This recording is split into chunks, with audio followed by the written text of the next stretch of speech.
질의하십시오. 그냥 별 볼 일 없는 소리는 별 볼 일 없는 소리일 뿐입니다. 질의하십시오. 아니, 그 PPT 준비하는 것 때문에요. 그 지금 앞서 여당 의원의 질의에 조금 있다고요. 2인 구조 이사회에 대해서 지금 8월 26일 날 위법 소지가 있다고 판단했고 17일 날 다시 이제 행정법원, 고등법원에서 승소 판결이 돼서 지금 문제가 있다라는 게 판단이 됐고요.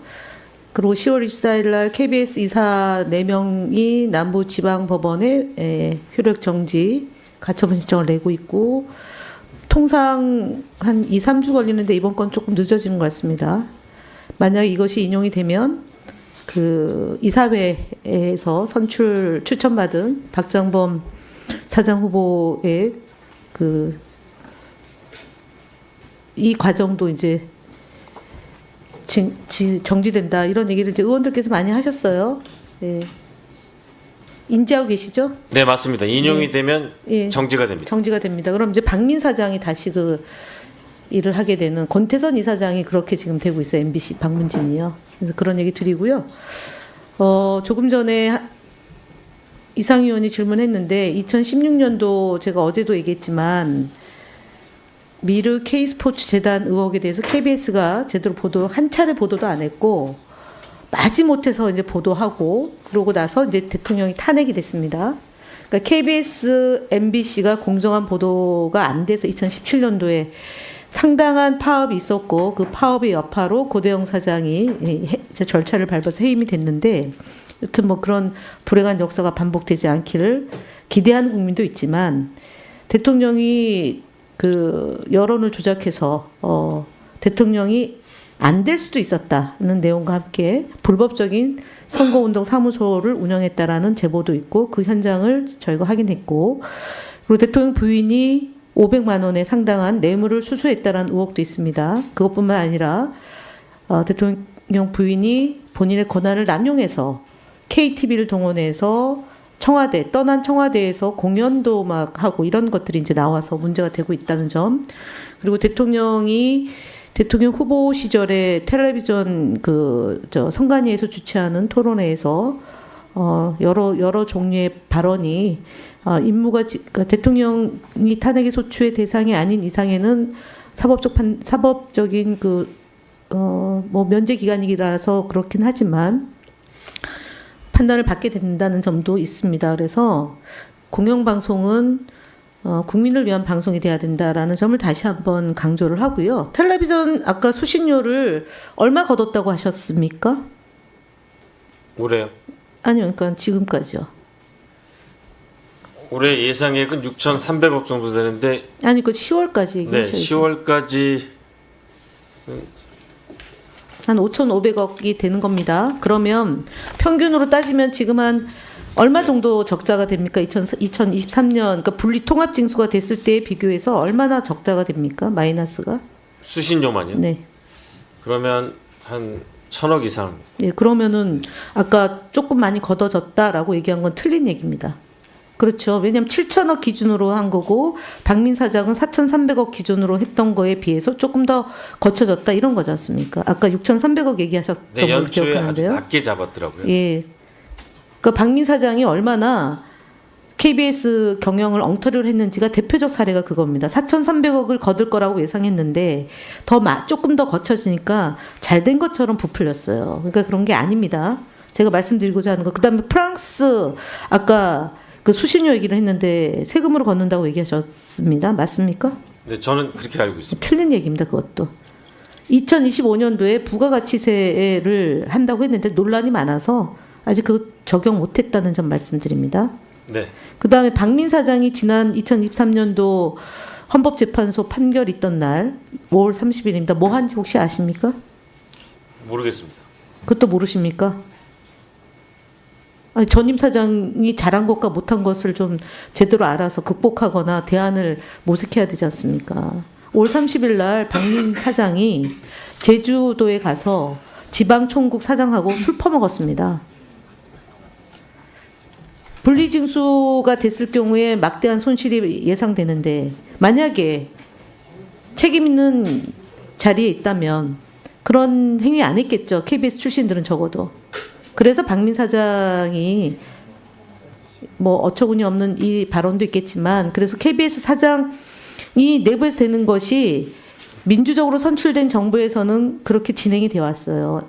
근데 혹독한 대가를 치렀죠. 이명박 박근혜 정부 때. 근데 지금 박장범 후보가 제가 조금 전에 그 2024년도 27대 사장 그 이사회에서 나온 규칙에 따르면 외부의 간섭을 받지 않도록 돼 있어요.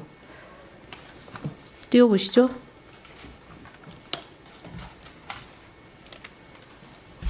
저는 정지시켜달란 말을 안 하니까 5초가 지나갔는데요.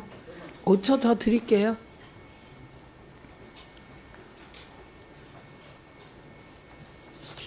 맞아요. 왜 이렇게 못 찾죠? 우리 비서관님은?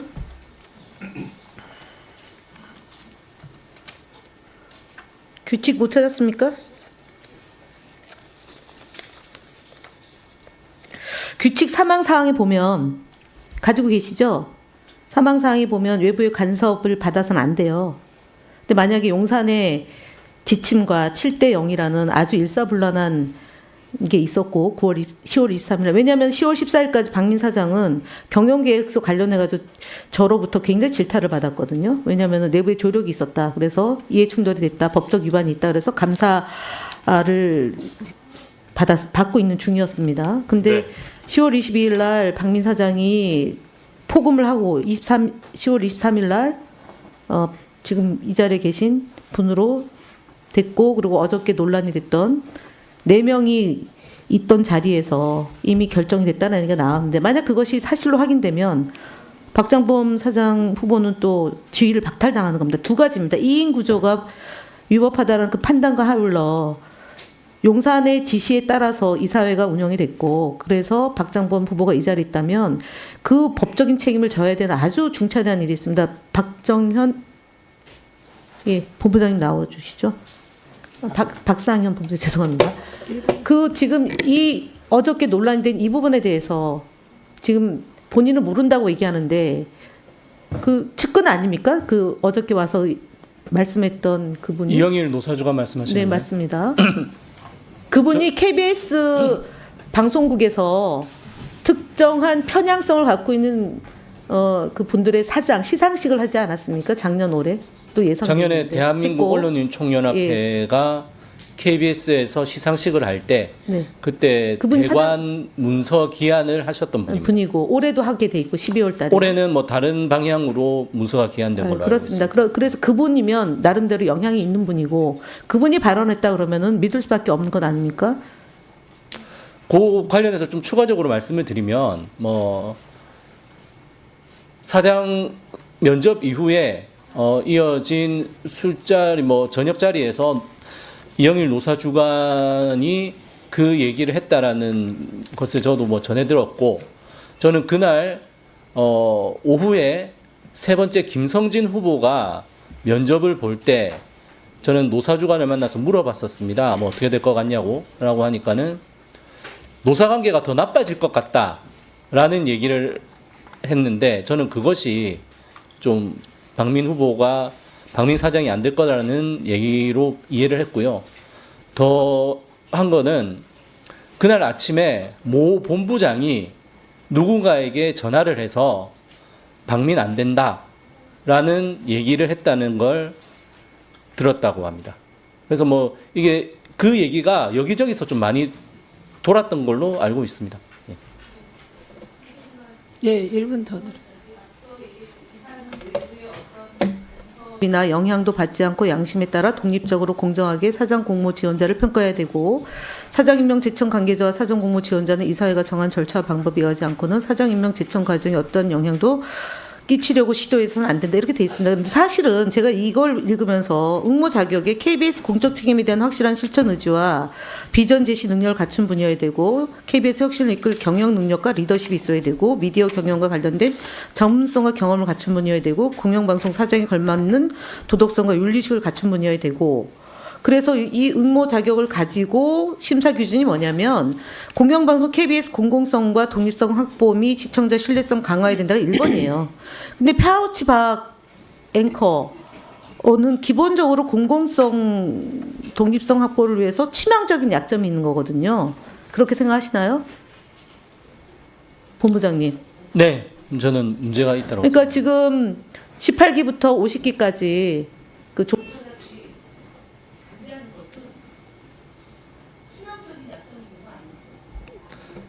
그동안 방송을 해왔던 것 자체가 왜 지금 박장범 후보자가 부적격인지를 드러내는 것이고 그런 것들을 우리 구성원들이 다 평가한 결과라고 생각을 합니다.